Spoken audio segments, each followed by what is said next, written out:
Hey, everybody. So great morning or afternoon, depending on where you are. I am Dr. TK, and I am going to give you a full-blown workshop today about 7 hiring lessons and blessings. Part 1, though. Okay. And so the reason why I'm going live is because I've noticed that a lot of clinicians in my online communities, such as Facebook and on Instagram, they've been asking me a lot of questions as it relates to delegation. And so what I thought would be cool is if I went live and gave you the information even before it publishes on my podcast. So let me just make sure that everything is set up. Let me know if you can hear me okay. I'm actually going to set up my podcast recording so I can make sure that everything is good before I go ahead and start. But how are you doing today? Let me also know what state are you guys from? Like, are you on the East Coast, West Coast, down South, Midwest? Where are you at? I am currently in Southern California, and it's a little gloomy, but around 12 o'clock, it gets about 80 degrees. All right. So let me make sure that everything is set up, and we are going to go ahead and get started.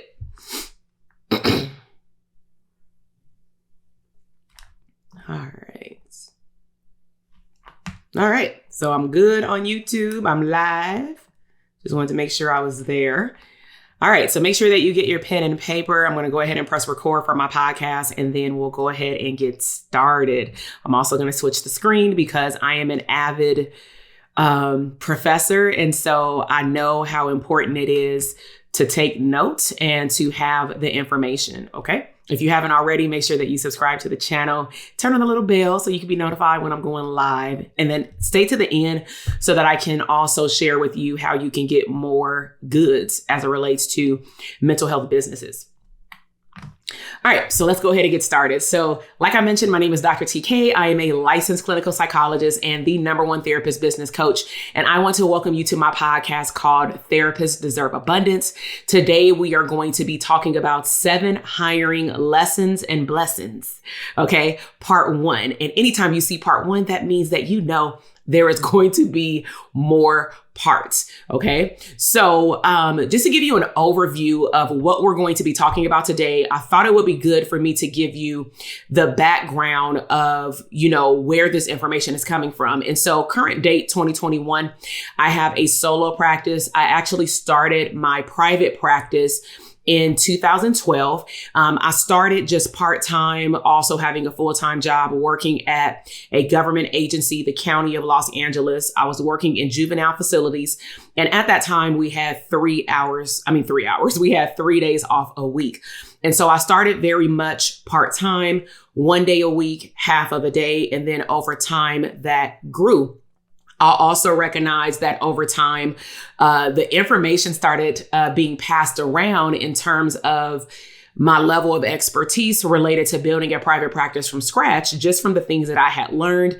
Honestly, learning experiences, I don't like to say the word mistakes, but learning experiences that I had, people were starting to recognize that, they wanted to learn the information that based off what I was doing. And so I started doing, unknowingly to me, coaching behind the scenes, answering people's questions, doing some consultations. And a lot of my quote unquote coaching back then was not really considered coaching, but it was more like people would pay to talk to me for 1 hour or 2 hours, and I would help them with whatever they needed help with at that time. Also over time, because the word started getting out there, I started attracting therapists, whether it be, first it was pre-licensed, then it went into licensed therapists, and I started to build a private practice. And so I built a group practice from scratch.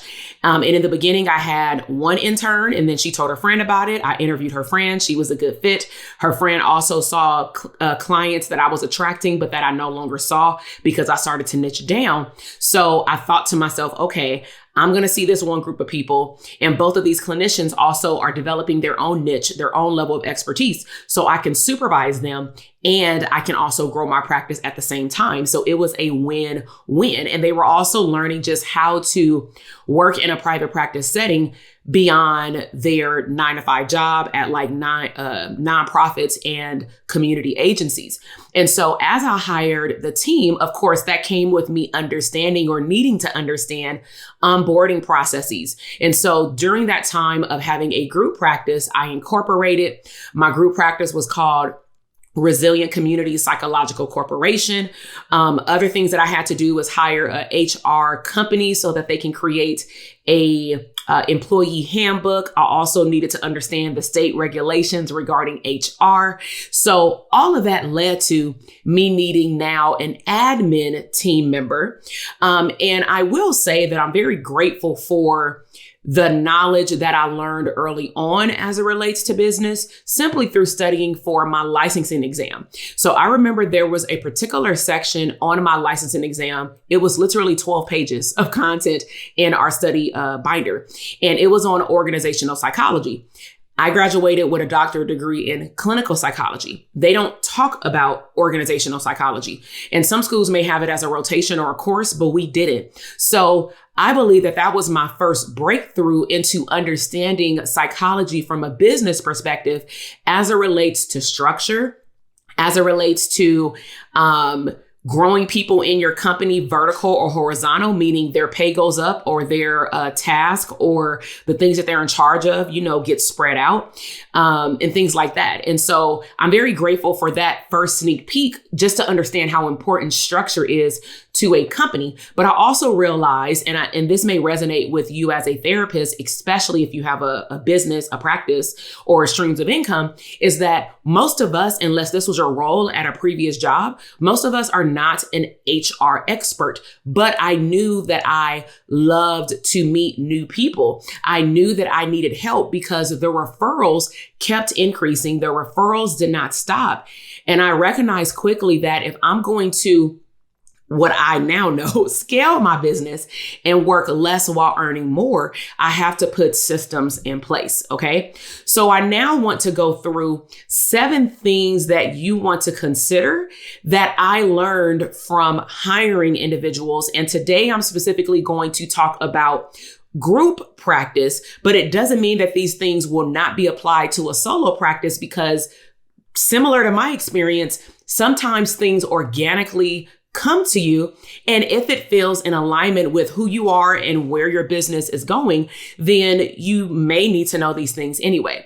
So the first one is assess the need maybe to hire another therapist. And so what I have found in my Dope Therapist Academy private practice community and my Elite Coaching Mastermind students, and those are the students who are adding multiple streams of income beyond their individual practice, whether that's a group practice or online courses and such, is that some of them immediately said, oh, I have too many clients, so I'm just going to go hire another therapist. And I really want you to slow down the hiring process and ask yourself, what is the need for another therapist? And more importantly, do you want to hire and oversee that other therapist, whether they're licensed or not? Sometimes we think that just because they're licensed, we have a less responsibility. And that's not true, because this is still a contractor or a W-2 employee.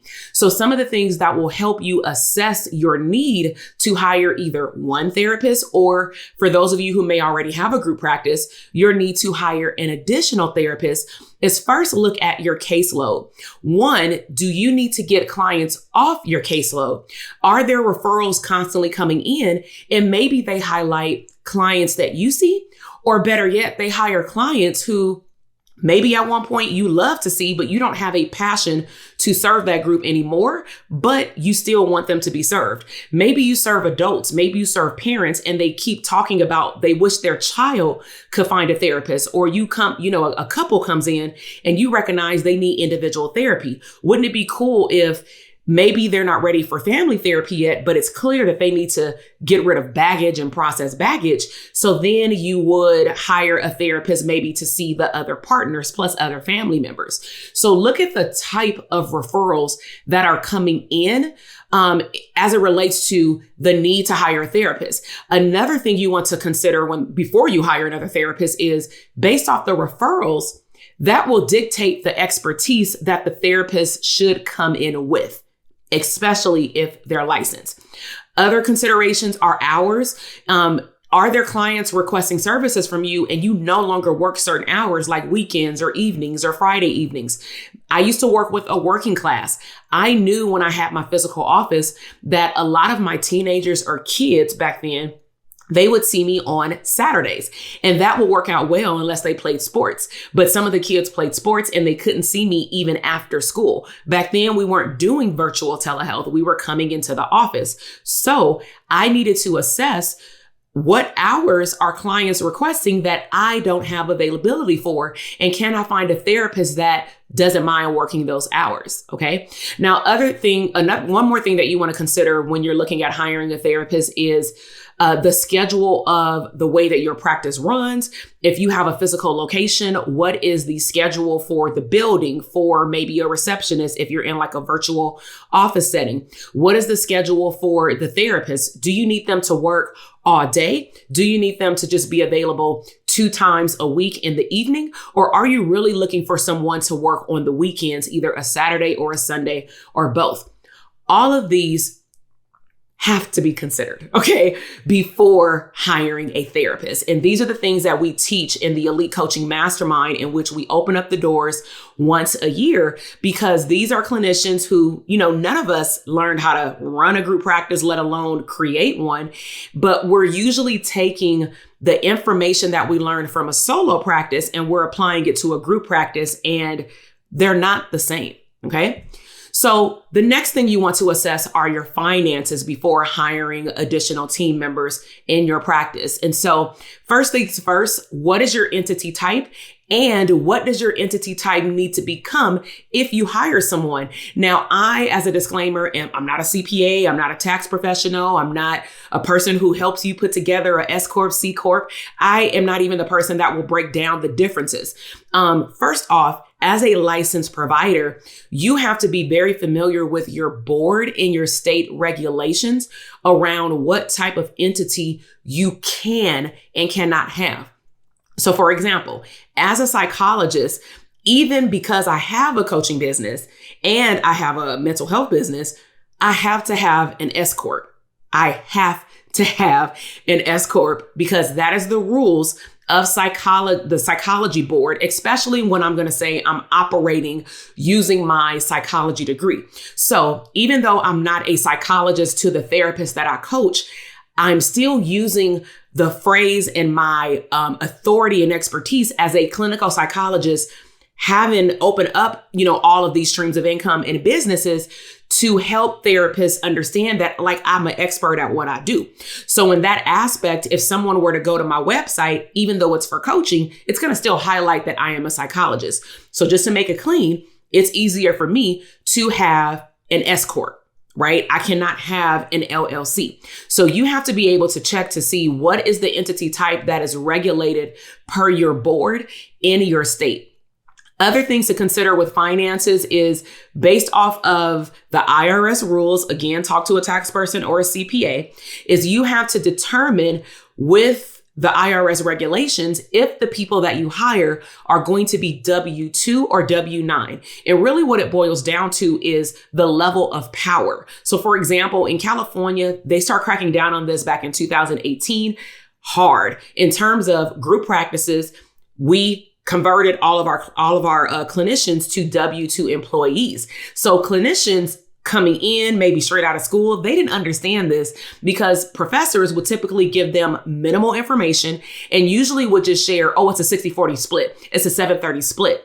And that's the way that we used to do things. But then when you really look at the structure of a group practice, I'm hiring for specific hours, which means I'm telling you what hours I need you to work. Now we can negotiate on time off. It's not like a regular job. You just tell me when you are taking vacation. It shouldn't be like every other week kind of thing. But at the end of the day, I have control over how you're doing your charting. I have control over when you turn in your billing. I have control over a lot. I have control even over telling you that you have to show up to a consultation meeting. A contractor, you cannot mandate them to show up to a meeting. You can ask them, but if they can't do it, you can't say, oh, you're not in adherence to, your contract. You can't make them do specific things. So definitely talk to a professional in that arena as it relates to choosing if someone should be W-2 or W-9. But I'm letting you know outright, a lot of group practices are converting over to W-2,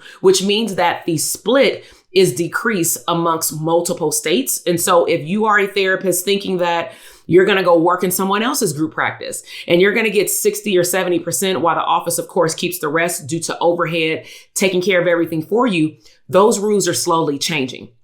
And so will your pay, because we also have to take care of way more taxes. Okay. And so other areas of finances is, what is your pay cycle? How often will you pay someone? How often are you required to pay someone in your state? So I learned this, I'm not going to say the hard way, but when I was working with a CPA, I still do, but I just have another one than the one I had back then. And I looked up the regulations for hiring MFT interns in California, social worker interns, and then licensed therapists, master's and doctoral level, because there's different boards. Then I had to look at what are their requirements in terms of W-2, W-9. Then I had to, of course, incorporate into an S Corp. Then I recognized that I needed to pay them minimum once per month, ideally twice per month. And so this is really important because I did a podcast about my group practice a while ago, and it was, how did I misplace $50,000? And that's a very important podcast episode that I would encourage you to listen to, especially if you're hiring other therapists in your practice, because if you don't understand the benefits of saving money, having a nest egg, and understanding that you're going to be onboarding these clinicians, you're going to be W-2, paying them to do training. And if this doesn't sit well with you, you may want to think second or, again, about having a group practice, because how many of you would go to a job and they tell you that they're not going to pay you to do the training? You wouldn't work. Right? So you have to, I would set aside, after learning, a budget that, okay, if I'm going to hire a therapist, I expect that while I'm getting them on insurance panels, in the back end, I expect to have to pay them this amount to work this amount of hours to get in our system and do these trainings, so that when they are contracted or when we get a referral for someone who does private pay, like a client, they can already hit the ground running. You don't want to wait to train people until the day the insurance gets approved, because now you have all these referrals waiting when you could have been screening these clients and getting them prepared to see this particular clinician. So that covers savings. You also want to be familiar with which type of payroll system you're going to use. Initially, we weren't even using a payroll system. I was using this website to calculate taxes. It was actually dead on, probably off a penny or two. I was printing it out because I'm super organized. I was putting it in a binder, but that's not good enough when it comes down to you having to turn your bookkeeping over to your CPA to do your taxes. So you want to look at and do your research, or talk to other group practice therapists, for example, or solo practice owners that are incorporated and they have a payroll. What systems do they use? I use Gusto, and Gusto is a very good platform for clinicians. Okay. I'll make sure that once we publish this video, after it goes live, that we put the link of the Gusto below this video in the notes, because you actually can get a very good free trial. And it gives you like onboarding paperwork, and things like that. But you still need to know what's included in your onboarding. Okay. So now that we've talked about onboarding, let's talk about assessing your HR practices. And so when you hire a therapist, you have to know what paperwork you need. Sometimes they don't know. They're just used to their internship paperwork. All of us sign paperwork when we get a job, but do we really pay attention to the names of the forms other than the one that takes us our taxes out, or the W-9 if we're a contractor? No, we don't know as a W-2 that you need a I-9. What is included in an I-9? Where do you sign on an I-9? What documentations do you need on I-9? How do I find an I-9? How can I make sure that the I-9 is filled out correctly? And where do I put this information? Where do I store the HR information for the people that I've hired? All of this is important, okay? So you have to be aware of the hiring paperwork. You definitely want to create an onboarding process. Be honest, when I first started my group practice, very differently than now, even in my coaching business, I now have a foolproof onboarding process, even for admin team members that I hire. But in the first go round, I was pretty much creating it as I went along, which is why I hired an HR company. It was about $2,500. They gave me my employee handbook. Plus we met with the representative like 2 to 3 times. And she met with me and my team to talk about different resources as, their company provided. But I realized that there was a lot that I did not know. There was a lot that goes way beyond, just being a therapist and having a group practice. And I just realized that there's a lot of information to be learned. Okay. And you should not do it on your own, especially if it is not your genius zone. So you want to create an onboarding process. Even for our Dope Therapist Academy students, for example, when they come into that program, we have an onboarding process.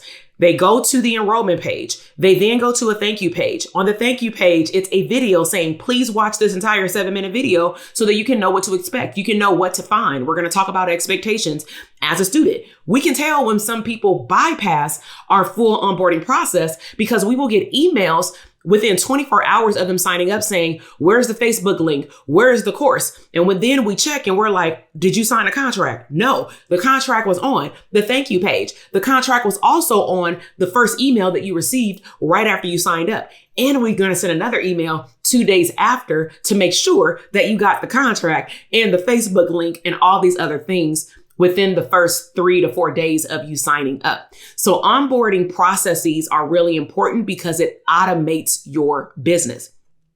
Other areas that you want to consider when you're hiring clinicians is their specialty. As I mentioned in the introduction, if you're not receiving referrals for kids and you hire your friend because she's your friend or he's your friend just to get them into your practice, you're wasting money and you're wasting time. They cannot see any of the clients that come in because they maybe only had training to see kids, or that's the age group that they prefer to see. And are you going to supervise them and teach them to see other areas? So one example of how I raised the bar for myself is that I was seeing couples a lot because that was, and it still is, but I don't, right now I'm not taking on any new clients, but that was one of my areas of expertise, like my niche. And so I would receive a lot of referrals. And a lot of my couples, I realized during the intake, some of them were not ready for individual therapy they weren't ready for couples counseling, or even if they were, I realized that one or both parties needed individual counseling. So let's just say if I saw a couple and they definitely need communication enhancements and to flesh out some stuff about parenting, whatever. But the one of the partners needs individual as well because they have some baggage that's also impacting the family relationship. So I may offer to that client, how about we see each other bi-weekly, but I'm going to recommend that I'm going to tell them, for individual counseling. So what I end up doing is there was a psychologist. She had just gotten licensed. She was in my group practice, Dr. Millie, and she had never worked with couples. She was a little scared to work with the couples when I would talk about just balancing out 2 adults in a room together. And so I said, how about I train you how to work with couples the way that I work with them within my framework, because I have a framework for each type of client that I work with, whether it's a parent-child dyad, a family of 2 to 4, teenagers, children, all of those have a different set of steps per se that I would use to be able to get that client through treatment, right? So she was open to it. We consulted right before the session, after the session. We did some trainings together on the phone, on Zoom, and in person at the office. And then all of a sudden, she just became my go-to person when I would have those referrals, because sometimes I would say, we're not going to do any couples counseling because the both of them had way too much baggage. And I firmly believed clinically that if we were able to help them process their individual baggage, they actually wouldn't even need family counseling. You have to know that and put on your clinical hat, and don't just see couples just because of the rates or something like that. So what we would start doing is having the couple sign a release of information for our office so that me and that clinician can consult once a week, but we would not share information regarding helping these clients, move faster in progress and treatment. We would sign a form as well saying that we would not share the information shared with our client, if that makes sense. And so nevertheless, because of my specialty, I was able to teach someone else the specialty. And then my practice grew some more because I was able to serve more people. We were able to serve more people. Now, of course, lastly, with HR practices, and this is just a few, I'm just doing an overview, is you definitely want to check people's references and know what questions you are asking. You want to ask their previous employer or supervisor, not just about their clinical experience, but also logistical information, such as, how was their attendance? How fast did they turn in their paperwork on time? How was their clinical documentation writing skills? And the reason you want to do that is because for licensed therapists, in the beginning phase, you may be overseeing their paperwork just to make sure that they're adhering to the rules and policies of your group practice. But at the end of the day, you don't want to be doing that all the time, because that's not really scaling your business. That is you supervising every single therapist in your office. And you shouldn't have to do that for licensed therapists, that much. Okay. So you definitely want to check the references. So next thing is train your team members and provide access to you. So we just talked about thoroughly onboarding process, but you want to have your onboarding list or processes documented somewhere so that even if you do it with the first person you hired, like I did, then make sure that you create it systematically and it's clean so that when you hire the next person, you could just simply hand them the system and then let them know that your door is open, meaning access to you, so that they can let you know where they're stuck and if they need additional support. You also want to set up meetings. Usually the frequency of the meetings are a lot higher in the beginning of hiring somebody versus tapering them down after they've been there for a while, maybe past a probationary period. But what you don't want to do, and this is something that I actually didn't do, so it's not a lesson, but it's something that I've been teaching therapists in my programs not to do, because we just assume, oh, you're a therapist, you know what to do. Boom, here's the client. Here's our simple practice. All right, let me know if you have any questions.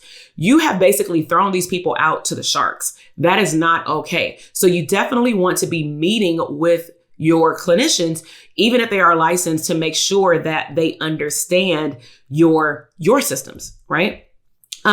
Next is you want to celebrate the people that you hire. This is anybody that you hire, but especially therapists. We are putting ourselves on the line and we are giving and giving and giving our energy. We're taking on vicarious trauma from our clients. Sometimes we don't have anywhere to dump all that information unless you have a consultation process.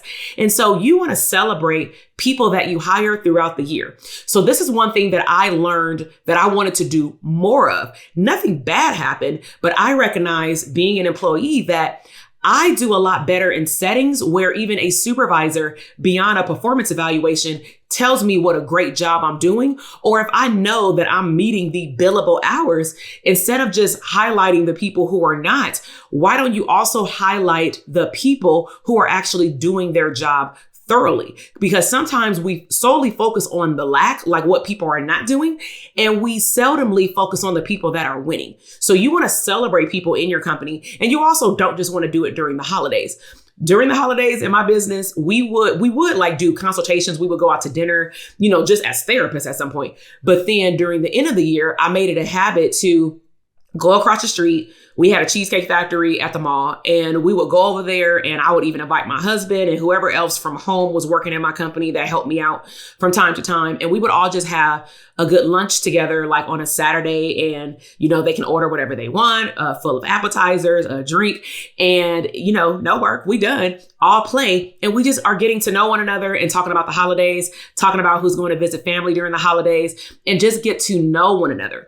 But why I'm mentioning this is because you don't just want to wait until Christmas to show your appreciation at the end of the year. You want to, even through an email, tell people how grateful you are for them.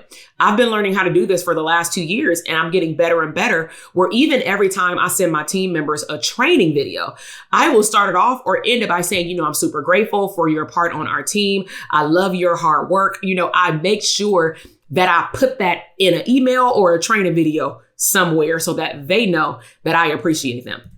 Okay. So performance evaluations, we should be very familiar with these because we've had to do them for our professors in school as therapists or psychology students. We've also had them done on us, and then we do them on our supervisor as well. And so you and the people that you hire should know the score. What I mean by the score is they should know what areas are their strengths and then what areas are weaknesses, AKA they need improvement. The only way that somebody's going to get better at something is if you communicate to them What are the expectations? How are they doing? And the biggest part is teaching them how to raise up to the expectations.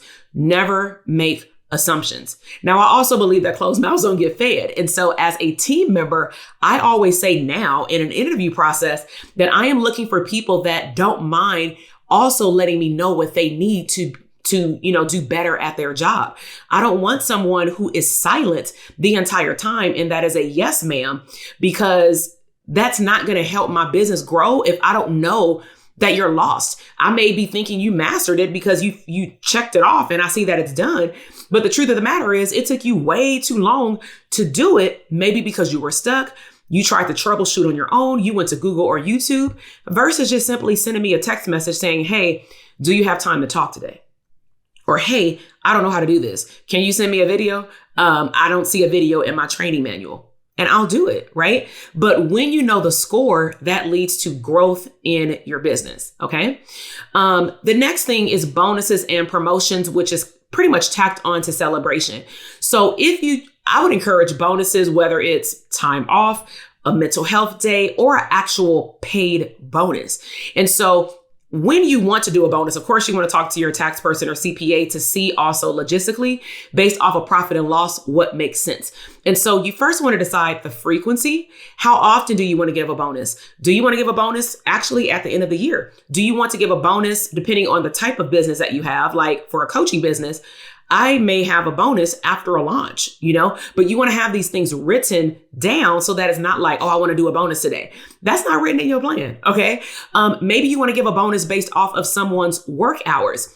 I started doing this during actually the last 2 years of my group practice, where if clinicians hit a threshold of billable hours and over, and that equated to dollar amounts, with, time worked, time served, then they would automatically qualify for different levels of bonuses. So not only are they getting their hourly rate, if they went over a certain threshold per month, then I would say, okay, if you go over this month, then you get this amount. And it was, $3 sign. So it may be $250 and maybe $500, but then there were like 4 different levels. And so I remember a newly licensed therapist, she had hit it 1 month and we were able to pay her. It was at the end of the year, but we were able to pay her out like 30 days later, of course, because we also needed to set strict guidelines in terms of when to expect pay. And we actually paid out 60 days after, not 30, because it was insurance claims. So we also had to make sure that we recoup the funds before we pay out money. Those are things you want to pay attention to. Maybe you want to give bonuses and or promotions based off of how long someone has been working for you. Maybe you want to increase their pay after a probationary period. Maybe you hire someone at a certain dollar amount, and then after they go through the probationary period, they automatically get a raise. That's what I was used to even at my county job. After the first year, we automatically qualified to go up a level. And then, of course, when I got licensed, then we went up like 2 to 3 levels in terms of salary. Maybe you want to give people bonus and promotions based off of licensure status. Of course, yes. Before they got licensed, they were getting paid a certain amount. Then once they got licensed, they also may have more availability. You pay them more. Okay, so that actually wraps up the information in terms of 7 things that I've learned while having a group practice that I wanted to share with you as it relates to things that I would want you to consider in assessing your business before we go out there and just start hiring therapists. And so if you have questions about this episode, even if you're watching it as a replay, feel free to drop any questions below and I will come back to YouTube and I will make sure that I answer them.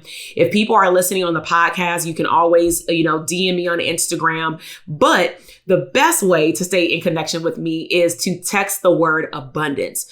So if you text the word abundance to 310-388-8603, and the information is also in the show notes, you will get daily business and motivational affirmations Monday through Friday from myself.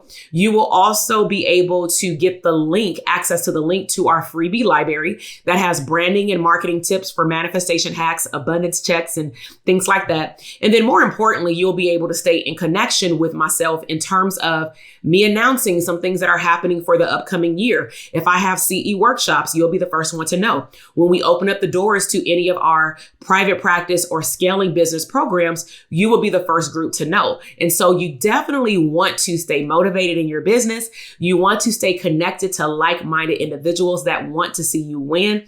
And I really hope that you will consider getting in and as part of our therapist community when you text the word abundance to 310-388-8603. And so if this episode has touched you in any way, please make sure to subscribe to my podcast and my YouTube channel. Make sure that you click the little bell on YouTube so that you can be notified when I'm going live. But again, if you're part of our text community, I will also send you a link saying, hey, I'm about to go live in an hour. I'm going live tomorrow. I'm doing a full-blown workshop for you. So I hope to see you or hear from you in the community. And of course, you can always visit me for additional content on my podcast, because not everything is in a video form. And of course, on Instagram, where I have a lot of activity and a lot of mental health business tips. So I will see you in the next episode. I really appreciate your time today. Have a great day. Bye.